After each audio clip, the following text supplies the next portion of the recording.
할렐루야. 오늘도 하나님이 예비하신 은혜가 있는 줄을 믿습니다. 오늘 말씀 우리가 같이 한번 읽기를 원합니다.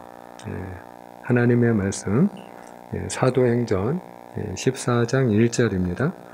14장 1절 우리가 은혜를 삼하는 마음으로 같이 읽겠습니다. 시작. 이에 이고니온에서 두 사도가 함께 유대인의 회당에 들어가 말하니 유대와 헬라의 허다한 무리가 믿더라. 아멘. 여기서 두 사도는 바나바와 바울이죠. 바나바와 바울이 지금 어디에서 전도하고 있습니까? 이고니온입니다. 그러면 이고니온은 어디일까? 제가 지난번에 한번 지도를 보여드린 일이 있는데 그 지도를 한 번 더 참고하면 좋겠습니다. 여러분들이 앞에 보시면 지도가 나오는데 붉은색은 무시하시고 초록색만 보시면 되는데 그 초록색이 출발점이 어디입니까? 수리아의 안디옥입니다. 그 안디옥 교회에서 바나바 바울을 전도자로 선교사로 파송을 했습니다. 그래서 지중해를 건너서 지중해 한가운데 큰 섬이 있는데 구브로입니다. 그 구브로를 지나서 그들이 내륙으로 들어가게 되는데 버가라는 곳에 도착을 하게 됩니다. 그리고 이 버가에서 마가 요한과 이별을 하게 되죠. 그리고 계속해서 바나바 바울은 전도를 하게 되는데요. 그 위로 쭉 올라가면 비시디아 안디옥이 있습니다. 비시디아 지방의 안디옥이라고 하는 그 도시에서 전도를 하게 됩니다. 그리고 그 비시디아 안디옥을 떠나서 지금 이제 오늘 본문에 해당하는 지역인데요. 두 사도가 도착한 것이 바로 이고니온입니다. 이고니온. 그리고 이고니온을 떠나서 오늘 어디까지 가느냐?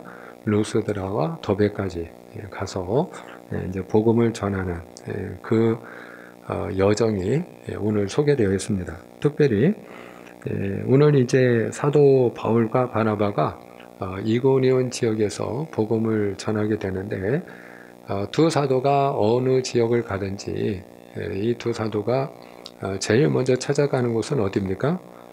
유대인의 회당입니다. 여러분들이 오늘 본문 1절에 보시면 이고니온에서 두 사도가 어디에 들어가요? 유대인의 회당에 들어갑니다. 그리고 그 유대인의 회당에서 말씀을 선포하게 되는데요. 두 사도가 복음을 전할 때에 어떤 일이 일어납니까? 오늘 본문에 보니까 유대와 헬라의 허다한 무리가 믿더라. 허다한 무리가 복음을 믿었다. 예수를 믿었다. 예비된 영혼이 있는 줄을 믿습니다. 우리 눈에 보이지 아니할지라도 하나님이 구원하기를 기뻐하시는 예비된 영혼이 있습니다. 그래서 우리가 아무리 어려운 시대를 살아가고 있고 또 세상이 갈수록 악한 그런 세상이 되어가고 있습니다만은 그럼에도 불구하고 이 시대에 하나님이 구원하기를 기뻐하시는 예비된 영혼은 또한 널리 퍼져 있는 줄을 믿습니다. 각 처소마다 곳곳에 흩어져 있는 줄을 믿습니다. 이 지역에도 많이 있는 줄을 믿습니다. 그런데 허다한 무리가 믿을 때에 누구와 누구가 믿었습니까? 오늘 유대인과 헬라인들이 믿었다 하는 것이에요. 여기서 우리는 무엇을 보는가 하면은 두 사도가 복음을 전할 때에 유대인에게만 복음을 전하지도 않고 또 이방인인 헬라인에게만 복음을 전하지도 않고 유대인에게도 복음을 전하고 그리고 이방인인 헬라인에게도 복음을 전했다 하는 것이고요. 그리고 복음을 들을 때에 유대인도 복음을 믿었고 헬라인도 복음을 믿었다 하는 것이에요. 이것이 우리에게 가르치는 중요한 사실이 있습니다. 그것은 무엇인가 하면 복음이 유대인과 이방인을 차별하지 않았다는 것인데 그 복음의 주인이 되시는 분이 누구이십니까? 그분이 하나님이십니다. 그러니까 하나님이 복음을 전하라 하셔서 지금 바나바 바울이 복음을 전하고 있는 거 아니겠습니까? 그런데 그 하나님이 복음을 전하라 하셨을 때 하나님은 그 복음을 누구에게 전하라고 하셨습니까? 유대인에게만 전하라고도 아니하시고 이방인에게만 전하라고도 아니하시고 하나님은 만민에게 복음을 전파하라. 그래서 마가복음 16장 15절에 보면 너희는 온 천하에 다니며, 온 천하입니다. 나라와 민족을 구분하지 않고 그의 피부 색깔을 구분하지 아니하고 온 천하에 다니며 만민에게 복음을 전파하라. 한번 따라합니다. 만민에게 복음을 전파하라. 그렇습니다. 주님의 명령은 만민에게 복음을 전하라 하는 것이에요. 그 만민 안에는 말 그대로 유대인도 포함이 되고 헬라인도 포함이 되고 우리 조선 사람인 대한민국도 포함이 되고 우리가 좋아하든 싫어하든 우리 주변에 있는 모든 나라, 중국도 포함하고 일본도 포함하고 모든 나라, 부유한 나라든 가난한 나라든 모든 나라 모든 백성을 다 포함하는 줄을 믿습니다. 그래서 하나님은 어떤 하나님이시느냐? 하나님은 차별하지 아니하시는 하나님이시다. 오늘 복음 앞에 차별이 없다 하는 것을 우리가 알 수 있어요. 자, 그런데 세상은 사람을 차별하나요? 하지 않나요? 세상은 사람을 차별합니다. 사람을 차별하는 게 누구입니까? 사람입니다. 사람이 사람을 차별합니다. 그래서 유대인들도 이방인들을 차별했어요. 그 이방인들을 부정하게 여겼어요. 하나님이 사랑하시되 유대인만 사랑하신다 생각을 했고 유대인인 자기 민족만 선택받았다고 생각을 했고 자기 백성만 구원받을 수 있다고 생각을 했습니다. 그리고 이방인은 부정하기 때문에 구원받을 수 없다고 생각을 했어요. 철저하게 배격을 했어요. 이방인은 아예 그들이 부정한 백성으로 옆으로 밀어놓았어요. 자, 그런데 하나님은 어떤 분이라고 하셨죠? 차별하지 아니하시는 하나님.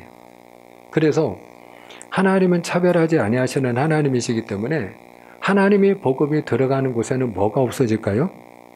차별이 없어지는 줄을 믿습니다. 복음이 들어가는 곳에는 차별이 없어지는 역사가 일어나요. 그래서 계급사회가 무너집니다.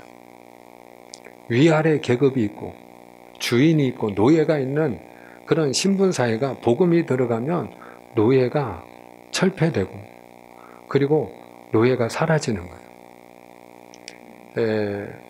흑인이라고 차별을 받지 않습니다. 여자라고 차별을 받지 않아요. 이 조선 땅이 복음이 들어오기 전에는 양반과 상놈의 차별이 있었고요. 그런 신분의 차별이 있었어요. 남녀 간의 차별이 있었어요. 분명히 남아 선호 사상이 뿌리 깊은 나라가 우리 조선이고 대한민국이었어요. 그런데 이 땅에 복음이 들어오니까 차별이 없어진 줄로 믿습니다. 그래서 남녀가 다 동등해요. 아이라고 차별을 받지 않아요. 장애인이라고 차별을 받지 않아요.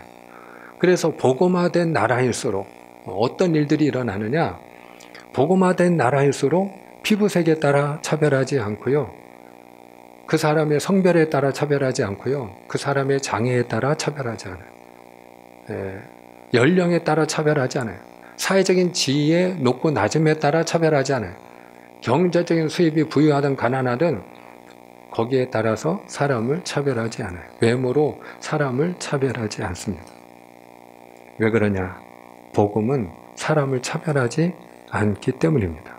그런 의미에서 오늘 저와 여러분이 하나님의 복음을 차별 없이 모든 만민에게 모든 사람에게 차별을 두지 아니하고 이 사람은 되고 이 사람은 안 되고 그런 차별의 장벽을 우리가 무너뜨리고 누구에게든지 하나님은 그 사람을 구원하기를 원하는 줄을 믿고 복음을 전하고 그를 사랑하고 돕는 자가 되어야 할 줄을 믿습니다.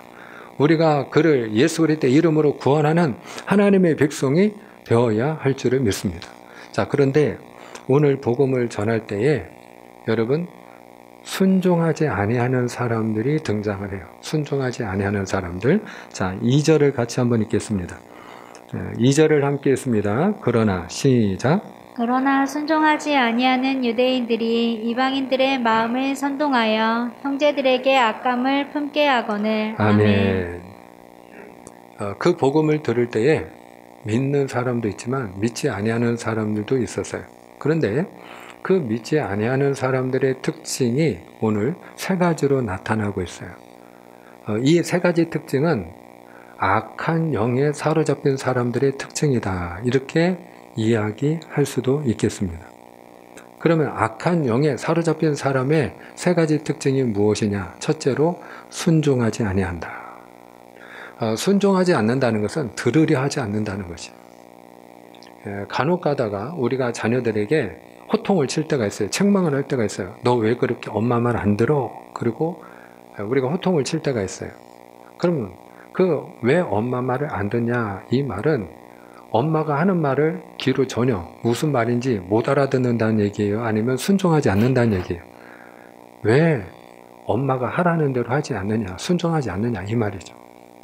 그런데 엄마가 하는 말에 순종할 생각이 없으면 또 들으려고 해요? 안 해요? 들으려고 하지 않습니다. 엄마의 생각을 중요하게 생각하지 않아요. 나를 향한 부모의 뜻이 그 아이에게 중요하지 않습니다. 아무리 엄마가 너 잘 되라고 하는 소리 아니냐 그러고 얘기해도 그 부모의 마음을 그 자녀가 헤아리지 않습니다. 마찬가지예요. 순종하지 아니하는 그 영, 악한 영에 사로잡힌 사람들은 하나님의 뜻에 관심이 있을까요? 없을까요? 관심이 없습니다. 나를 향한 하나님의 계획은요, 관심이 없습니다. 그래서 하나님이 나를 사랑하신다고 이야기해도 관심이 없어요. 뭐 사랑을 하든 말든. 아무리 나를 위하여 좋은 계획을 가지고 있다고 해도 관심이 없어요. 뭐 하나님이 어떤 계획을 가지고 있든 말든. 왜? 그 마음속에 악한 영이 그를 사로잡고 있기 때문입니다. 그래서 순종하고자 하는 마음이 없기 때문에 들을 생각이 없는 거예요. 아무리 하나님의 뜻이 이런 것이다 이야기해도 그 하나님의 뜻에 관심이 없기 때문에 들으려 하지 않아요. 하나님의 계획에 관심이 없어요. 그래서 하나님의 뜻대로 살고자 하지 아니하는 사람의 첫 번째 특징이 들으려 하지 않는 것입니다. 그리고 여기서 그치지 않아요. 오히려 선동을 합니다. 나만 듣지 않는 게 아니에요. 나만 믿지 않는 게 아니라 다른 사람도 들을 필요 없다는 거예요. 야, 너도 들을 거 없어. 갈 필요 없어. 교회 가봐야 다 거기가 거기야. 그 소리가 그 소리야. 그리고 다른 사람을 선동합니다. 다른 사람도 믿을 필요가 없다는 거예요. 그냥 네가 하고 싶은 대로, 네 정욕대로, 네 생각대로, 네 인생의 주인은 너니까 네 마음대로 사는 거야. 그리고 선동을 하는 것입니다. 그리고 한 걸음 더 나가서 악감을 품게 합니다. 오히려 대적하게 만드는 것이죠. 이와 같은 특징을 가지고 있는 사람이라면 그는 악한 영에 사로잡힌 자다라고 이야기할 수 있겠습니다. 그러면 하나님의 영에 사로잡힌 사람은 어떤 특징을 가지고 있을까요? 반대로 생각하면 됩니다. 하나님의 영에 사로잡힌 사람은 첫째, 순종할 마음이 있어요. 그러니까 하나님의 말씀대로 살고 싶은 마음이 있으면 그는 하나님의 사람인 줄을 믿습니다. 만약에 내가 하나님의 말씀대로 살고 싶어, 내가 하나님의 말씀대로 살지 못하는 그런 내 자신이 너무 믿고 때로는 그것이 괴롭고 자책이 되고 하나님 앞에 하나님 제가 죄인입니다. 회개가 터져 나오고 그래서 하나님의 뜻이 무엇인지 관심을 갖고 하나님의 말씀을 들으려고 한다면 그는 하나님의 사람인 줄을 믿습니다. 그리고 악한 영에 사로잡힌 사람은 오히려 들을 필요 없다고 믿을 거 없다고 선동한다면 하나님께 속한 자는 예수를 믿지 않는 게 너무 안타까운 거예요. 사람들이 하나님의 뜻과 무관하게 사는 게 너무 안타까운 거예요. 사람들이 자기 생각대로 자기 정욕대로 살아가는 이 악한 세상을 바라볼 때 너무나도 불쌍한 거예요. 그래서 다른 사람들도 예수 믿으면 좋을 텐데 저 사람도 예수 믿으면 좋을 텐데 내가 사랑하는 사람은 말할 것도 없거니와 내가 알지 못하는 사람이라 할지라도 그냥 스쳐 지나가는 사람이라 할지라도 그 사람도 예수 믿으면 좋을 텐데 하는 마음이 있는 거예요. 그렇다면 그는 하나님의 사람이에요. 그리고 한 걸음 더 나가서 대적하는 영이 아니라 오히려 하나님을 사랑하는 영이 그 안에 있는 줄을 믿습니다. 그래서 내가 만약에 하나님의 뜻에 관심을 갖고 하나님의 말씀대로 살고자 주의 말씀에 귀를 기울이는 사람이고, 그리고 하나님을 알지 못하는 사람들에 대한 안타까움을 가지고 저 사람도 예수 믿기를 바라는 마음이 내 안에 있고 누구보다 하나님을 사랑하는 마음이 내 안에 있다면, 그렇다면 나는 하나님의 사람인 줄을 믿습니다. 그가 바로 하나님의 영에 사로잡힌 사람이다 하는 것이에요. 자, 그런데 이렇게 순종하지 아니하는 유대인들이 선동을 하고 악감을 품게 하고 대적을 할 때에 그때의 두 사도가 어떻게 했는가? 자, 3절을 같이 읽겠습니다. 예, 우리 3절을 다 같이 읽습니다. 시작. 두 사도가 오래 있어 주를 힘입어 담대히 말하니 주께서 그들의 손으로 표적과 기사를 행하게 하여 주사 자기 은혜의 말씀을 증언하시니. 아멘. 두 사도가 주를 힘입어 담대히 말했습니다. 여기서 중요한 것은 하나님의 말씀을 전할 때에 주를 힘입어 하나님의 말씀을 전했다 하는 것이죠. 한번 따라합니다. 주를 힘입어. 이 주를 힘입었다는 것은 주님이 주시는 힘으로 이 말이에요. 사랑하는 여러분, 하나님의 복음을 전할 때, 우리가 누군가를 전도할 때 전도는 내 힘으로 되지 않습니다. 내 생각대로 되지 않습니다. 우리가 많은 경우에 전도에 실패하고 또 낙심하고 또 우리 자신이 움츠러드는 이유 가운데 하나가 무엇인가 하면은, 내가 저 사람한테 이렇게 말하고 이렇게 전도하고 이렇게 다가가고 이렇게 해주면 그러면 저 사람이 교회 나오겠지, 저 사람이 예수 믿겠지. 근데 내 생각대로 안 되거든요.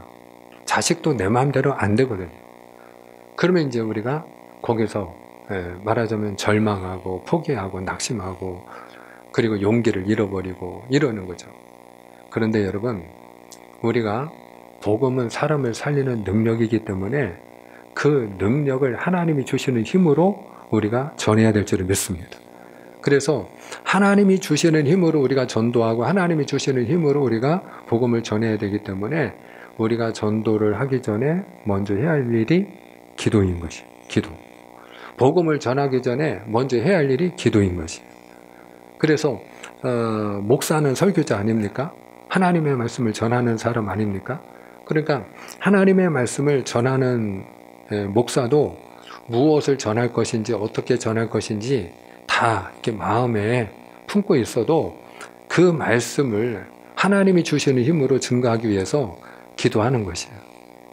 하나님이 주시는 힘으로 주여 은혜 주시옵소서, 주여 도와 주시옵소서. 주님께서 그 닫힌 마음의 문을 열으시고 들을 길을 열어 주시옵소서. 그리고 주님이 주시는 힘으로 복음을 전하기 위하여 기도하는 것이. 그리고 그 복음을 들을 여러분 한 분 한 분을 이름을 불러가며 기도하는 것이에요. 그래서 오늘 새벽에도 여러분 이렇게 자리에 앉아있는 여러분을 생각하면서 그러면서 한 분 한 분 이름을 불러가며 기도했어요. 사랑하는 여러분, 우리가 하나님의 복음은 하나님이 주시는 힘으로 증거해야 될 줄을 믿습니다. 전도해야 될 줄을 믿습니다. 그때에 주님께서 어떤 일을 행하시느냐? 표적과 기사를 행하신다 하는 거예요. 여기서 중요한 것은 기적의 주체가 사람이 아니고 주님이시라는 거예요. 여러분, 하나님의 말씀을 선포할 때 주님이 기적을 행하는 줄을 믿습니다. 그래서 그분이 기적을 행하시는 이유가 뭐냐? 주님의 은혜의 말씀을 증언하시기 위함이다. 여기서 주님이 무엇을 증언하기 위함이라고요? 은혜의 말씀. 은혜의 말씀이라는 게 중요해요. 따라합시다. 은혜의 말씀. 은혜의 말씀. 그래요. 은혜의 말씀이에요. 하나님의 말씀은 은혜의 말씀인 줄을 믿습니다. 그럼 왜 은혜의 말씀이라고 하느냐? 이유가 있어요. 여러분, 하나님의 말씀은 약속의 말씀이에요. 자, 우리가 하나님의 약속의 말씀을 가지고 있어요. 바로 성경책이죠. 성경책은 크게 둘로 나뉘어집니다. 구약과 신약입니다. 구약은 옛 언약, 신약은 새로운 언약이에요. 예수님 오시기 전에 하나님이 주신 약속의 말씀이 구약이고 예수님이 오신 이후에 하나님이 주신 약속의 말씀이 신약이에요. 중요한 것은 예수 그리스도를 중심으로 이전과 이후로 구약과 신약으로 나뉘어지지만 공통된 건 무엇입니까? 약속의 말씀이라는 거죠. 약속의 말씀. 그런데 하나님이 우리에게 주신 이 약속의 말씀이 은혜를 주시는 말씀이에요. 우리에게 은혜를 주시는 말씀. 무엇을 주신다고요? 은혜. 그 하나님의 약속이 우리에게 은혜를 약속해 주시는 말씀이기 때문에 은혜의 말씀이에요. 영접하는 자 곧 이름을 믿는 자들에게는 하나님의 자녀가 되는 권세를 주셨느니라. 여러분, 우리는 하나님 앞에 죄인이잖아요. 하나님 앞에 내가 지은 죄가 많이 있잖아요.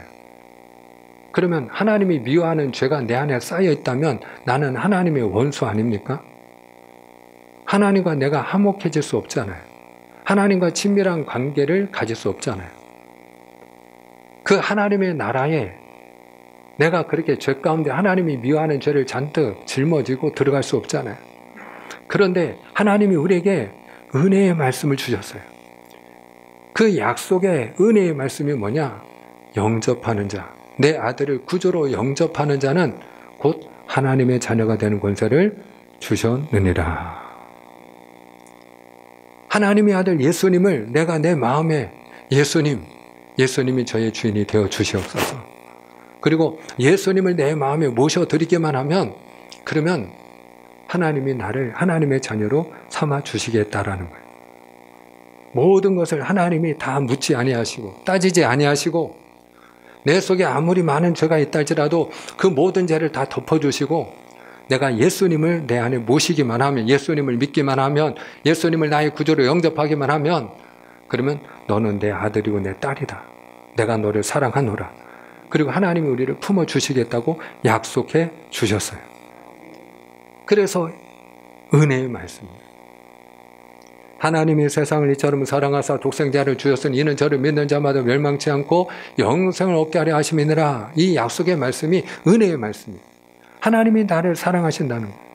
나를 사랑하시어서 하나밖에 없는 아들까지 주셨다는 거예요. 그 아들을 그러므로 너희가 믿기만 하면 멸망을 당하지 아니하고 영원히 생명을 얻으리라. 영원히 살리라. 그렇게 약속을 해 주셨어요. 이 약속의 말씀이 은혜의 말씀인 줄 믿습니다. 구하라 주실 것이요 찾으라 찾을 것이요 두드리라 열릴 것이니라. 이게 약속의 말씀이에요. 근데 구하면 주시겠다. 이보다 더 큰 은혜가 어디 있어요? 그래서 하나님의 말씀은 약속의 말씀인데 그 약속의 말씀이 우리에게 은혜를 주시는 말씀이기 때문에 은혜의 말씀인 줄 믿습니다. 뿐만 아니라 하나님이 우리에게 말씀을 주실 때 하나님이 주시는 은혜가 있어요. 무엇이 있다고요? 은혜가 있다. 그래서 하나님의 말씀을 들을 때 병든 자는 병에서 노임받는 일이 일어나고 귀신 들린 자는 귀신에게서 노임받는 역사가 일어나고 우울증과 정신병 있는 사람도 하나님의 말씀을 들을 때에 그 모든 우울증에서 노임받는 역사가 일어납니다. 하나님이 주시는 은혜가 있기 때문에 그렇습니다. 그래서 하나님의 말씀을 듣다가 고침받고 노임받는 일들, 자유함을 얻는 일들, 치유받는 일들이 얼마나 많이 일어나는지 모릅니다. 우리의 삶 속에 고민거리가 있고 문제가 있고 우리를 누르고 있는 많은 그런 무거운 짐들이 있지만 그러나 은혜 받을 때 하나님이 말씀을 주실 때 하나님이 주시는 은혜가 있기에 우리가 그 무거운 짐을 감당할 수 있는 능력도 얻고 그리고 하나님이 주시는 그 은혜가 있기에 우리 마음에 주시는 평안과 안식과 위로가 있는 줄을 믿습니다. 내적 치유가 일어나고 내가 원수와 같이 도저히 용서가 안 되는 그런 미운 사람이 있다가도 말씀을 들으면 용서할 수 있는 마음이 생기고 사랑할 수 있는 힘이 주어지고 그리고 내가 예수 안에서 소망을 가지게 되는 줄을 믿습니다. 그러니까 말씀을 들을 때 하나님이 주시는 은혜가 있는 것이 내 마음의 두려움이 물러가고 우리가 말씀을 들을 때 하나님이 주시는 은혜 가운데 우리의 마음이 강건해지고 담대해지는 역사가 일어나는 것입니다. 다 말씀을 들을 때 하나님이 주시는 은혜입니다. 그래서 오늘 하나님의 말씀은 은혜의 말씀인 줄을 믿습니다. 그런데 이 은혜의 말씀을 전할 때에 믿는 자와 믿지 아니하는 자가 나오기 마련이다. 그래서 오늘 4절을 같이 한번 읽어보겠습니다. 4절입니다. 4절 시작. 그 시내에 무리가 나뉘어 유대인을 따르는 자도 있고 두 사도를 따르는 자도 있는지라. 아멘. 자, 두 사도가 이 은혜의 말씀을 증거했어요. 복음을 증거했어요. 그러니까 하나님이 주신 은혜의 말씀이니까 믿기만 하면 얼마나 좋겠습니까마는 믿는 자도 있지만 믿지 아니하는 자도 여기 등장합니다. 그래서 두 사도를 따르는 사람들도 나오고 유대인, 이 악감을 가지고 선동하는 무리들을 따르는 사람들도 있었어요.